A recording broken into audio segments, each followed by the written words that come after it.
And if life was but a story, synopsis. In a dark back alleyway, an old man meditates peacefully when the bad guy of the movie arrives. Jack! Where are you, jackass? I am on the corner of peace and love. You got 5 minutes to get here! No problem, boss. Jack is a jackass but pretends he's a badass. But before I go, I'm gonna kill that son of a bitch. You got a problem with that? I hope so, cause I'm not the kind of guy that accepts a lack of respect. For no damn reason at all, Jack decides to kill an unlucky night walker. Who the fuck do you think you are, you fuck? When I'm talking to someone, everybody answers. Like in a bad gangster movie, Jack doesn't worry about the police at all. Playing dead, huh? Like someone meeting a bear in the woods? You think I'm gonna leave you alive? You're wrong. To meet a grizzly ain't nothing like meeting me. It would have been wise to let him go, but the old man manifests himself. What's your problem, man? Are you mental? Didn't you just see what I did? All you needed to do was keep your mouth shut and I would have been on my way. Should I fear you? You should have. Say your last prayer, sucker! With a tremendous amount of tact, the old man succeeds to have this jackass on his side. He sits and reveals what he is doing for a living. I work for a big shot. A big fucking shot. Drugs, prostitution. I am a hitman. I would have bet on it. Jack brags about two important events for the storyline. A few days from now, there's this guy that wants to sell 2 mil worth of pure THC powder. My boss set up the meeting in the warehouse near the port because the guy was coming in by boat. My task was to receive the barrels and then kill the guy so we don't have to pay him, right? I have another example. You know there was a boxing match today between MC Theory and The Thrill Hill? Well, Theory's coach owes my boss money. A flashback shows Jack and the coach walking away from a ring. I had to wait until the end of the fight. No sudden movements. I'll bring you to a nice quiet place so we can talk. All the necessary materials were in place. A roll of tape, a condom, a tent, an electric saw, a full wetsuit, plastic bags, towels, 4 suitcases. My plan was simple. I taped him up good, put a condom on his head. You're gonna know what it's like to die as a sperm. I put on the wetsuit to keep myself clean while I cut him. I wrapped the pieces, the wetsuit, the saw, the bloody towels, the tent. I put it all in the suitcases and faked them unseen and unknown to my boss's incinerator. I guess we can say you're very efficient. The conversation continues, full of details and subtleties. Now, if I tell you that at a very specific time, a man dressed in a full wetsuit gets out of the manhole and gives Jack a briefcase with $2 million in it, it would seem strange, isn't it? Well, that's exactly what happens. The manhole opens and someone puts a briefcase out of it. The mysterious man gets out of the manhole and strips off the wetsuit to reveal a classy white suit.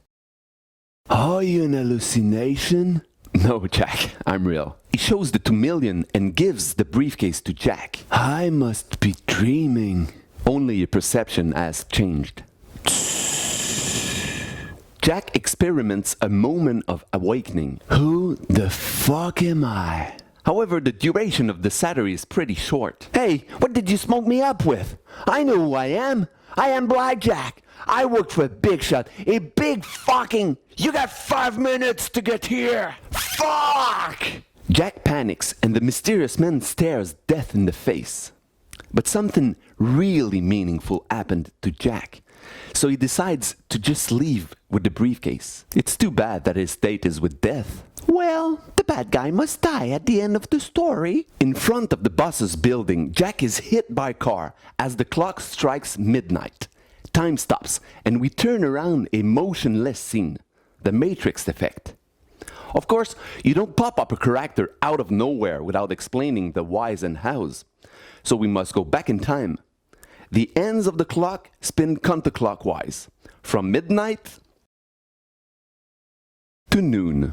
At this hour, a lot remains unchanged. The ends of the clock, the bell, the building, the stairs, the sidewalk and its curb, the street, the driver and his car.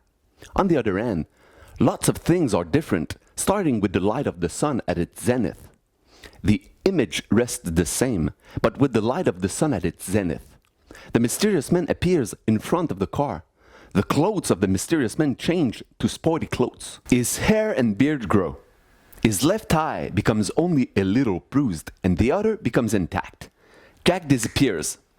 The front suspension of the car lowers, and skid marks appear behind the wheels. The car repairs itself. The briefcase appears floating above the landing.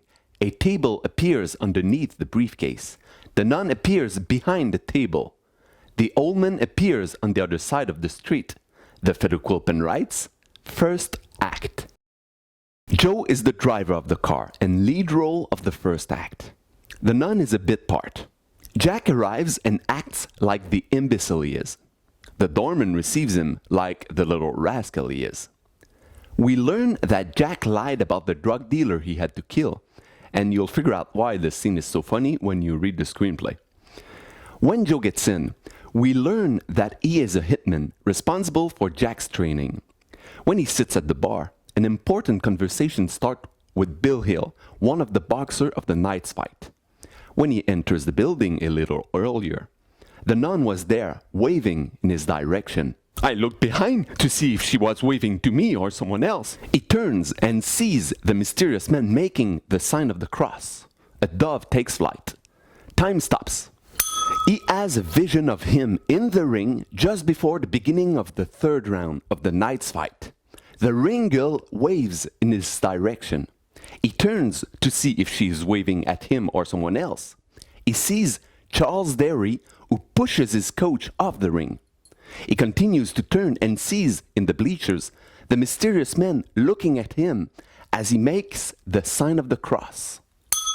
He turns just in time to see the fist arriving. We come back at the moment the dove takes flight. Time resumes and he turns. Good luck for your fight, Mr. Hill. He climbs the stairs. It can be an hallucination because it happened like there was just one image. How can all that happen at the snap of a finger? The conversation continues until the boss calls Bill Hill in the intercom. Hill gives him 2 tickets to the night's fight. It's not a lot to ask for saving you as well as your old coach, Drink. A flashback shows the scene.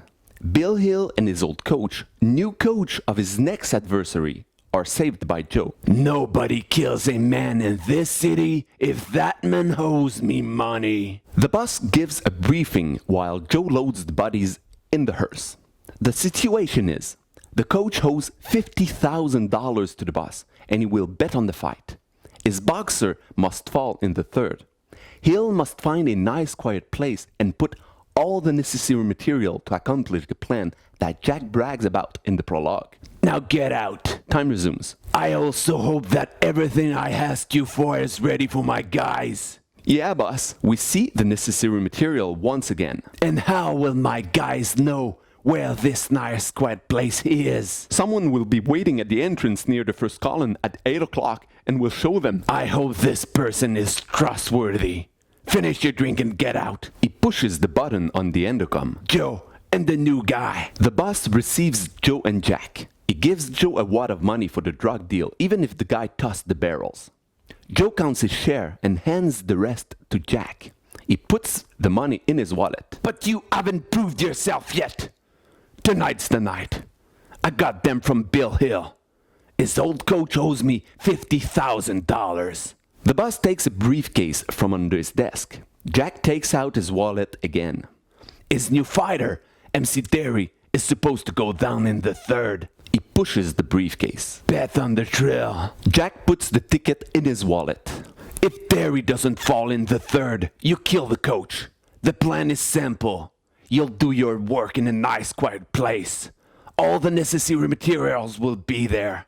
I want you to think of a good insult to humiliate him before he dies. You put the condom on his head because a dead guy is easier to cut up than a live one. Do it inside the tent. Wrap the pieces in the bags. stuffs him in the suitcases. Bring it all back here and we'll burn it in my personal incinerator. Where's the nice quiet place? He drinks. Someone will be waiting at the entrance near the first column at 8 o'clock, and then he'll show you the way. Why not replace this person with a map? He drinks. Trust me, he is a man of honor. But before, you're going to introduce the bookie to the new guy. Joe takes the briefcase. On Bill Hill, 3rd round. Joe and Jack exit the building. Joe forces Jack to give money to the nun. His ticket finishes into the nun's briefcase. She leaves without the briefcase. An ellipsis takes us a few hours later. The mysterious man walks along a wall with the same briefcase. He surprises Joe, pissed off because Jack loses his ticket. He calms down and finds a solution. Tickets are sold out. Go get one from a scalper in the underground parking. Jack makes his way to a sleazy-looking dude all alone and buys a ticket. During this time, I'll place the boss's bet, and after, I'll go check out the nice quiet place. If you don't have time to meet me, I'll tell the guy to wait for you at the entrance near the first column so he can show it to you too. The mysterious man passes in front of him with the ringle. She eyes Jack as she passes. You got a problem, bitch? After that, meet me in the stands. I don't know how long I waited, but the guy never showed. He should have something better to do than wait for you. Sit down, the match is starting. Jack sits. We see the highlights of the first round. Bill Hill is dominant. The coach implores Derry to grab Hill in order to last at least another round. We see the highlights of the second round. Derry grabs Hill most of the time. The coach asks Derry to lower his guard and surprise Hill with a powerful punch. He exits the ring. I'm dizzy. I didn't even hit him once, and you want me to lower my guard? You want me to kill myself? No, man, of course not. Derry gets up and turns toward the coach. You got something to tell me, I know. What? No. If you don't spill it, there isn't going to be a 3rd round. The line makes the coach think. Okay, I hold the boss money. He wagered that you would go down in the 3rd by KO, so if you fall, my debt is paid. The answer makes Derry angry. He pushes the coach off the ring. He lands on his back. The coach gets up and watches Charles Derry win the match. He walks away. Joe and Jack arrive behind him. No sudden movements. We'll bring you to a nice quiet place so we can talk. They get into the nice quiet place and kill the coach.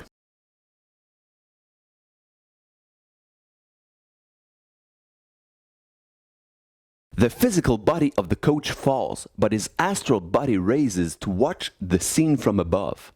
The door opens. Joe, Jack, I know you're harmed. I am not. I've come to give you a briefcase on behalf of my boss. It's got the amount the coach owes yours. The mysterious man enters the nice quiet place with the nun's briefcase. Joe goes to practice CPR and the mysterious man joins him. The coach's spirit re-enters his body. Joe gets up, goes to take the briefcase and joins the mysterious man. Who the fuck are you? And who the hell sent you? The mysterious man stays silent and they leave. I sent you to kill someone, not collect him! The boss is mad because he had other wagers. Jack didn't prove himself and Joe was supposed to bring the coach in little pieces. Boss! He listens and hangs up. It was the dealer you had to kill yesterday. He fished out the barrels. You made him at 11:30. Same plan. Joe convinces the boss to give the $2 million to the drug dealer and let him live. I don't need you anymore, fuckface! Jack steals the bottle he drinks at the beginning of the movie. In a summary of his evening, he acts like a jackass. We reach the beginning of the movie.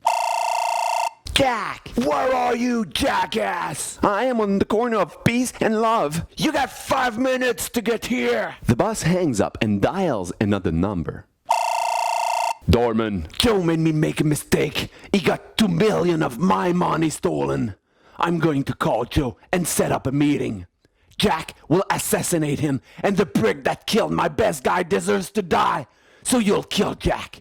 You got 5 minutes to get here. The boss hangs up and dials another number. Joe, Excuse me, Joe. It's a lot in little time. The barrels in the water, MC Theory that made me lose money, the coach gave me what he owes, and now 2 mil lost. But that's all okay. Come see me and we'll have a nice little talk. How do you know all this? Intuition, Joe bends over and takes the briefcase. He gives it to the mysterious man. Now what do I do? You let me go with the 2 million and wait for the signal. When you receive it, you go to the meeting set by your ex-boss. To get killed? The mysterious man backs up. Next, meet me at the corner of peace and love. The mysterious man disappears into obscurity. Joe waits for the signal and leaves to the boss's building. Jack arrives running in front of the car. By morphing, Jack at midnight leaves its place to the mysterious man at noon. The Featherquilpen writes, second act. Time resumes and Jack smashes headfirst into the windshield. The first flashback from midnight to noon didn't teach us much about the mysterious man. On the contrary, the first act leaves more questions than answers about him. So when Joe leaves with the old man and the dead body, it is time for another flashback. The mysterious man pulls out his journal and we see what's written. We go back in time where he wrote it. We go back in time where he lived what he wrote. The mysterious man is a pizza delivery guy. He smokes a joint in his car when his attention is attracted to the ring girl. He stares at her too long and makes an accident. She comes to him and the current passes between them. Ellipsis, without a car, he loses his job. Ellipsis, arriving too soon at home, he surprises his girlfriend with her lover. Ellipsis, he lets go of his anger, calms down, and calls his best friend. Hey buddy, it's me. Can we see each other?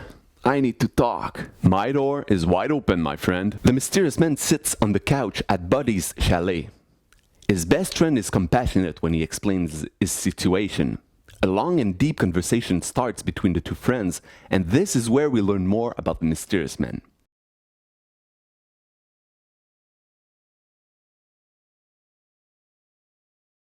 At a very specific time, a revelation hits Buddy. Why didn't I think of it before? All this happens to you at the moment I take my boat out. Yeah, so what? You know what that means? That you won't be here to bust my balls? No, it means you must come with me. Buddy pushes the trunk and reveals a trap that leads to a secret basement where he grows dozens of marijuana plants. This is where we learn that Buddy is the dealer Jack brags about in the prologue. He offers $50,000 to the mysterious man to come with him. The mysterious man stops writing and lights a joint before he takes back the Featherquilpen. I don't know what the future holds for me, but the sure thing is that an important page of my story has been turned. On a map of Canada and the northern states, a line is traced out, showing out the route of the voyage. The mysterious man turns the page in his journal. He turns another page and starts a new chapter. On the ship's bow, he writes, "Now is the moment." He sticks his journal under his t-shirt, halfway in his pants. The Coast Guard arrives and the mysterious man must toss the barrels. They take him with them. He splashes in the water and swims away from the sinking barrels. He swims to a ladder on the quay, gets to the top and runs to take cover along the warehouse, behind the garbage bin in front of an open garage door. When he leans against the wall, breathless, he breathes loudly. Stop breathing that hard. It's not me. Shut up. Don't worry about it, Jack. Even if you couldn't kill the guy and we don't have the barrels, the boss will pay you just the same. The mysterious man enters the warehouse and falls into a manhole with its grill open. He hides in it. Joe closes the grill and locks it with a chain and a padlock. He pulls out his phone and dials a number. The Coast Guard intercepted the dealer before Jack could kill him. No, he dumped them before they came. Yeah, we'll be there.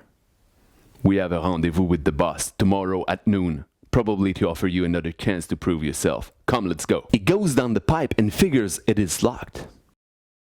His phone no longer works, so he lights his lighter and goes in the pipe, following a row of locked pipe. When he sees one open, his lighter goes out. He enters the pipe and crawls with difficulty. He comes to an opening and emerges from the manhole in the back alleyway. The old man comes to guide him at the place he is riding. He stops riding and takes a deep breath. He continues to ride. The mysterious man drinks water before he falls asleep. He wakes up a few hours later. The old man meditates and the mysterious man feels strangely calm for a man in his situation.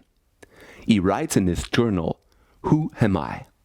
A soft and sweet conversation starts and eventually the old man tells a short version of his story. The mysterious man gives him his journal to tell his. "I would like to shower and wash my clothes. I could use a little bit of cash too. We can go to the fitness center. There are showers there and a laundromat." On their way to the fitness center, they collect bottles from the garbage. By pure coincidence, he crosses the path of the ring girl once again. He goes to sit with her. The current passes again a little more intensely after each line. He leaves her on a high note. Ellipses, he gets out of the store without the refunded bottles, but with two $10 bills. The convenience store is beside the fitness center and in front of the boss's building. The nun arrives with her briefcase. The old man decides to give her his bill. The mysterious man first decides to keep his money but changes his mind. He crosses the street and gives her the bill. He joins the old man and enters the fitness center. The clerk is the son of a bitch Jack kills in the prologue. He is unpleasant and refuses to let the mysterious man pass without money. He leaves, but changes his mind and jumps over the turnstile. The son of a bitch is pissed off, and the mysterious man tells him he doesn't have the right to stop him. The old man follows. The clerk calls the cops. The mysterious man joins the old man and they enter the changing room. Charles Derry enters the fitness center. The mysterious man looks up to the television and sees Charles Derry in his official weighing in. He enters the room. "You are one of the bugs who will fight tonight? I knew one day a faggot would risk taking my towel." "No man, don't worry, I'm not gay." He puts a hand on his shoulder. Derry pushes him and throws a punch. We turn around them. The Matrix effect. The dolly finishes with a point of view of the mysterious man when he receives the punch in the face. He sees the same flash forward that Bill Hill talked about in the first act, like it was himself in the ring. He sees himself in the stands, dressed in his white suit. He makes the sign of the cross. Joe and Jack are sitting at his side.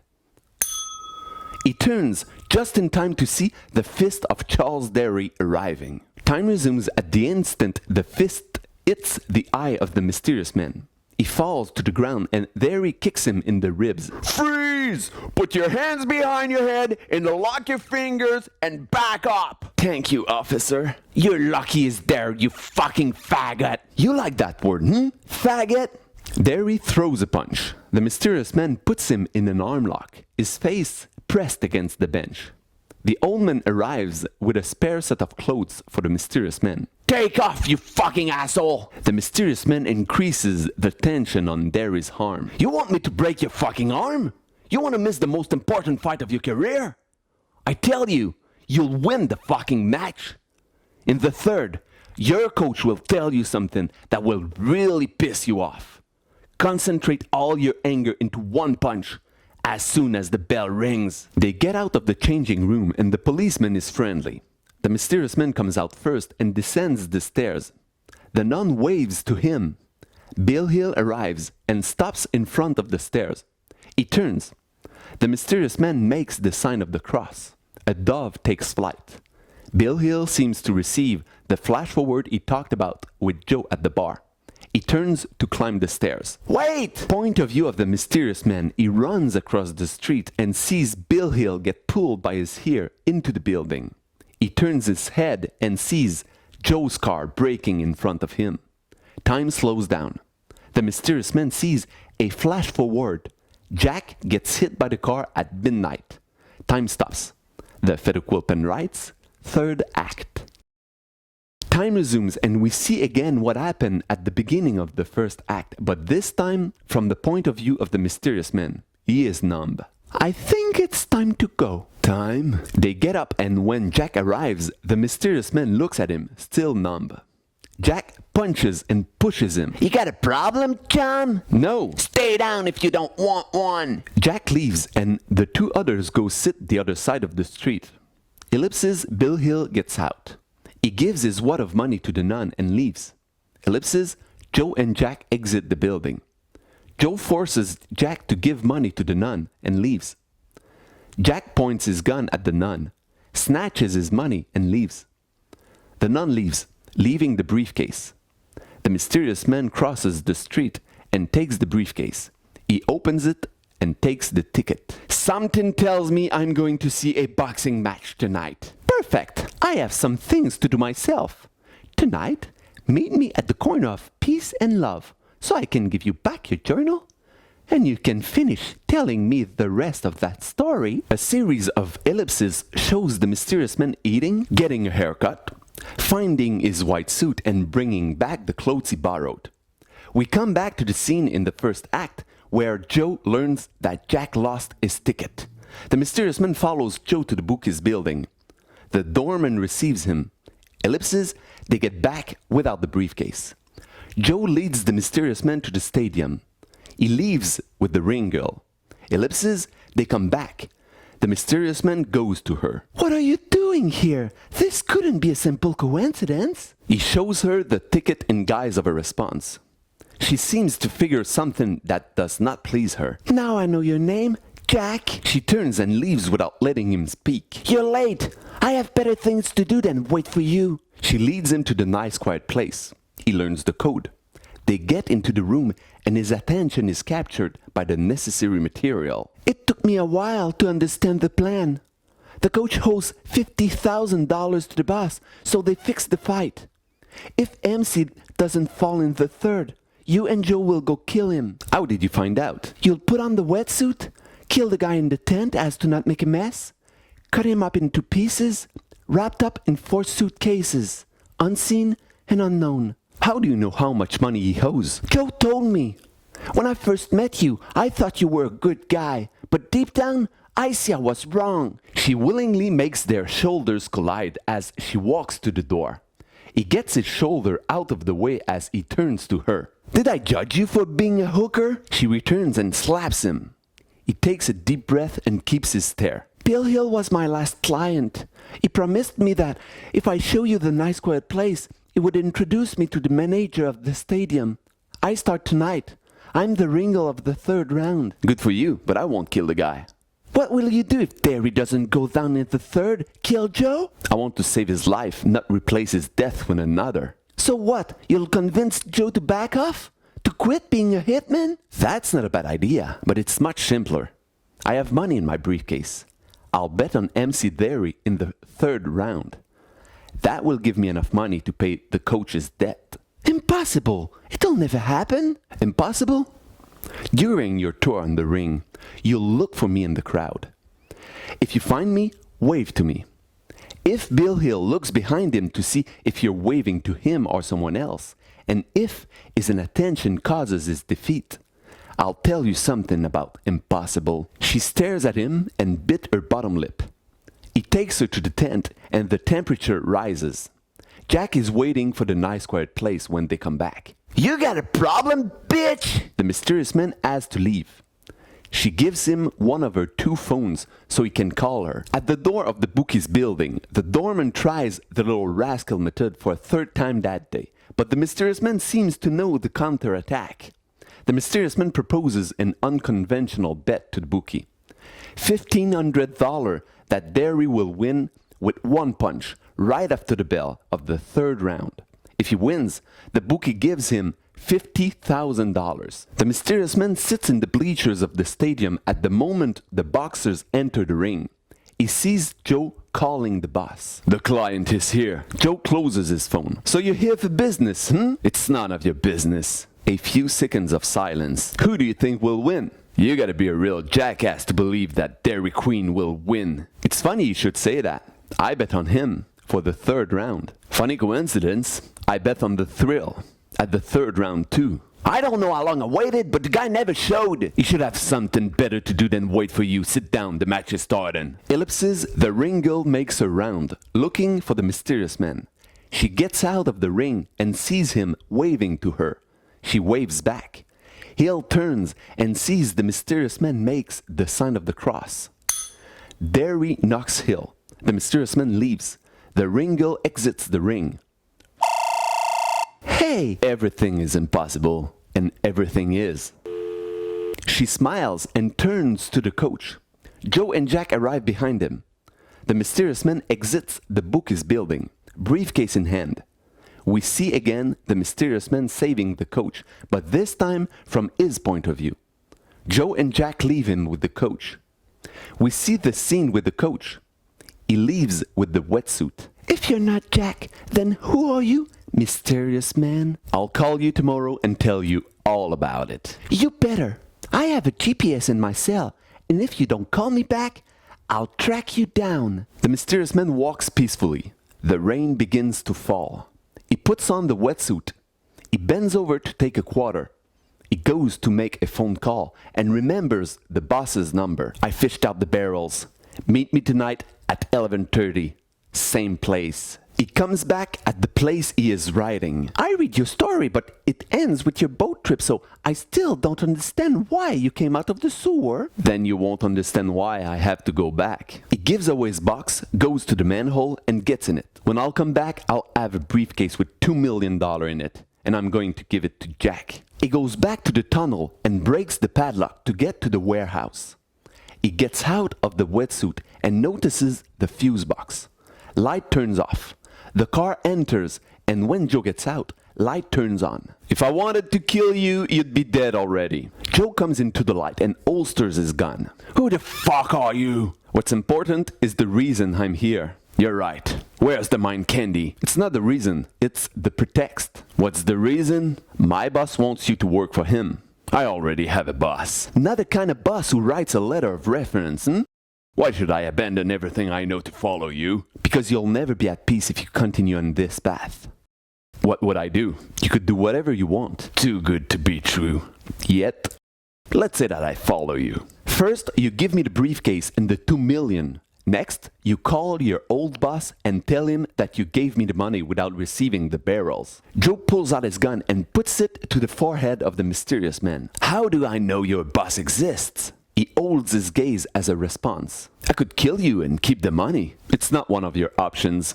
Joe takes off the safety and racks the slide of his gun. Killing me is not an option because you can no longer hide from the way you feel when you do bad to others. He disarms his gun and calls the boss. The dealer didn't have the barrels. He forced me to give him the money. The boss, pissed off, hangs out. He's calling Jack to give him orders to kill you. Next, he'll call you to give you a rendezvous. Joe! We see the scene again, but rather to follow Joe, we follow the mysterious man. He goes back to the back alleyway. He listens to the conversation we heard in the prologue and gets out at the very best moment. Coming out of the sewer at this precise moment produced a strong effect on Jack that made him ask if all this was real or not. We see again parts of this scene and the mysterious man describes it in narration. Jack leaves with the briefcase. They sit. Joe is coming with the briefcase. I convinced him to leave his job and I have to find him a new boss. Before he gets here, tell me what I have to do, but after, you finish writing your story. Joe drives his car full speed. Jack runs with the briefcase. We alternate between Joe's car and Jack until the clock reads midnight. Time stops. We alternate between noon and midnight. The details of the two times interchange. The Federquil pen writes, Epilogue. Jack falls in his dream and plays with his dogs. The Federquil pen writes, The end. The mysterious man closes his journal and fixes the camera. Oh, you just finished writing your story. He sits next to the mysterious man who passes him his journal. I wrote down a happy ending. The old man takes the journal, but the mysterious man holds back. Before, I want to know what happened with Joe. We see how it ends with Joe and the doorman. The Federquil pen writes, The end. Joe decided 50-50 was fair. The old man takes his share and gives the briefcase to the mysterious man. He leaves and calls the ring girl. The old man opens the journal. Zoom in his eye.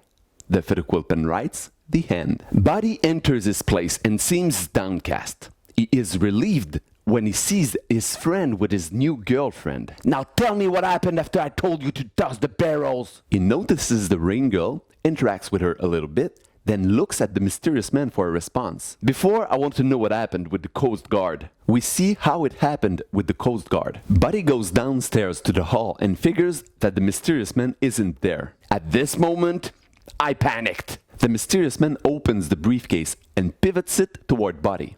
The Fedoquil pen writes, "The Hand." In a bed, the mysterious man and the ring girl. Fade to black. The Fedoquil pen writes, "The Hand." 1 second later, the Fedoquil pen adds, "RE is no," and 3 dot, leaving on the screen, "There is no hand."